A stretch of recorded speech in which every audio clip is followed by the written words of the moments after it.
Assalamualaikum warahmatullahi wabarakatuh. Buya, Allahumma salli ala sayyidina Muhammad wa ala ali sayyidina Muhammad. Semoga Buya selalu ada dalam lindungan Allah. Amin, amin. Buya, saya mau nanya tentang amalan di bulan Safar seperti sholat daf'il bala di Rabu terakhir bulan Safar. Apa pendapat para ulama tentang amalan di Rabu terakhir bulan Safar itu? Apakah ada riwayatnya? Terima kasih. Bulan Safar atau mungkin yang sering disebut Rebu Wekasan, ya, betul ya.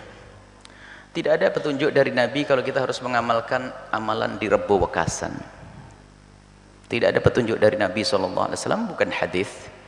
Akan tetapi cerita tentang Rebu Wekasan ini adalah cerita tentang ada seorang soleh mendapatkan berita bahwasanya di hari itu akan turun penyakit, maka mintalah perlindungan dari Allah untuk bisa dijauhkan dari penyakit, termasuk sholat hajat atau yang lainnya. Sholat daf'ul bala itu sebenarnya sholat hajat, minta dijauhkan dari bencana. Sholat hajat akan dijauhkan dari bencana. Baik, kalau dari Nabi tidak ada. Cuman kalau udah katanya ulama, selagi tidak bertentangan dengan ajaran Nabi, tidak bisa kita akan langsung murni bid'ah. Mungkin seorang alim tersebut adalah seorang yang soleh, mendapatkan ilham, mendapatkan berita misalnya bahwasanya hari itu adalah ada sesuatu yang tidak baik, kemudian yang diperintahkan pun melakukan kebaikan, bukan melakukan keharaman. Jadi ilham itu ada.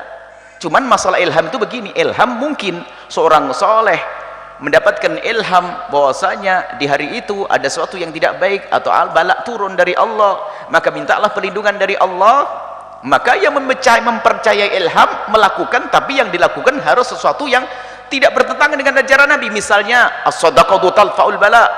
Kalau memang betul dia meyakini ilhamnya seorang soleh, karena orang tersebut adalah memang jarang bermaksiat, orang soleh, orang baik, lalu mendapatkan ilham dan ilhamnya tidak bertentangan, berita akan adanya musibah, apakah musibah iman, di hari Rabu ini akan ada musibah begini-begini, maka mintalah perlindungan dari Allah.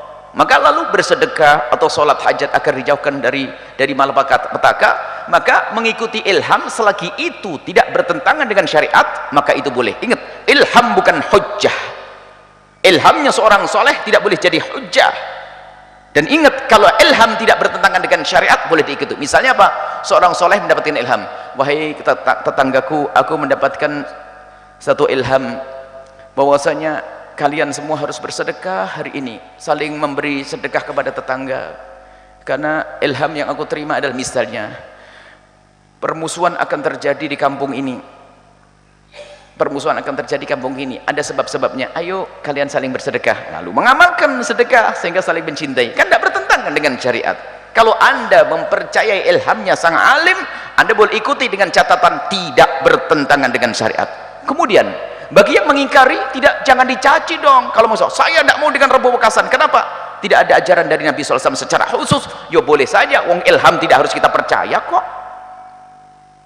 Tidak harus kita percayai ilham seseorang. Hujah kita hanya sudah jelas Al-Quran, hadis Nabi, kemudian ijma' para ulama, dan kias yang selama ini disebutkan oleh para ulama. Ilham seorang wali kutub sekalipun tidak boleh menjadi hujah. Tapi kalau anda percaya karena dia soleh, yang pertama, bukan orang abal-abal ya, bukan orang asal, kemudian ilhamnya tidak bertentangan dengan syariat, maka anda boleh ikuti. Tidak bertentangan, misalnya nyuruh sedekah, melakukan kebaikan yang tidak bertentangan dengan syariat. Kalau melaksanakan ibadah yang haram, nggak boleh. Ibadah yang diharamkan, nambah sholat, nggak boleh, nggak ada. Jadi kalau seperti itu, kalau anda mempercayai guru anda seorang yang soleh, boleh-boleh saja anda lakukan. Akan tapi yang anda lakukan tentunya dasarnya adalah Nabi, bukan dasarnya ilham. Ilham penghantar kepada sunnah Nabi. Contohnya apa? Karena saya dapat berita bahwasanya Rebu akhirnya akan turun bala, maka tolaklah bala itu dengan sholat 2 rakaat. Sholat apa itu? Bukan sholat dari seorang kiai itu, bukan. Sholat yang pernah diajarkan Nabi untuk menolak bencana namanya hajat. Sholat hajat, sholat 2 rakaat agar hajat kita dikabul, yaitu bencana. Kemudian ditambah lagi sedekah, Nabi yang nyuruh. Kalau begitu mah boleh. Kemudian di sisi lain, yang tidak pernah melakukan Rebu Wekasan jangan dicaci. Karena apa? Urusan ilham kita tidak wajib percaya. Kemudian setelah itu, kalau ternyata amalan itu berkembang dengan keanehan-anehan, ini maksudnya babnya lain. Misalnya bawa kesan di sebuah tempat atau ada kegiatan, ada untuk menolak bencana, macam-macam. Sebab kadang-kadang di masyarakat ini ngundang hujan pun dengan sholat, bukan sholat istisqa. Dulu di Jawa Timur ada kalau ngundang hujan namanya tiban, pukul-pukulan itu, ya, tiban, ngundang hujan, terus nolak hujan, sapunya ditaruh. Itu kalau anaknya jatuh bisa keculek ke matanya, itu kena. Ya aneh-aneh ini gitu.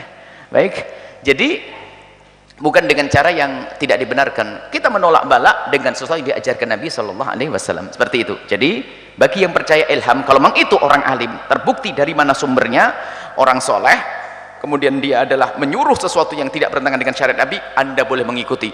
Tapi yang Anda ikuti bukan ilham orang tersebut, tapi apa? Yang Anda ikuti adalah amalan dari Nabi Shallallahu Alaihi Wasallam. Sholat 2 rakaat boleh, menolak bala boleh, sedekah boleh. Bagi yang tidak percaya, Anda pun juga tidak ada masalah. Karena apa? Urusan Anda adalah bukan dengan ilham. Karena apa? Permasalahannya adalah bukan ilhamnya itu, akan tapi permasalahan adalah benar tidak orang itu dapatkan ilham. Kalau orang soleh mendapatkan ilham, bisa saja benar. Tapi kalau bohong misalnya. Tapi bagi yang percaya kalau itu bohong, yang penting yang kita lakukan tidak bertentangan dengan syariat. Baik, ini saja insyaallah. Sehingga jangan sampai kita kerjaannya caci maki, olok-olokan. Karena berita yang kami dapat adalah ceritanya bahwasanya itu adalah seorang soleh mendapatkan ilham seperti itu. Biarpun tidak dikatakan ilham, seorang soleh berkata, kalau dinisbatkan ke Nabi langsung batal. Nabi menyuruh kamu melakukan sholat tolak balak di Rebo Wekasan, batil, haram, nggak boleh itu. Karena tidak pernah Nabi menyuruh itu. Wallahu a'lam bishawab.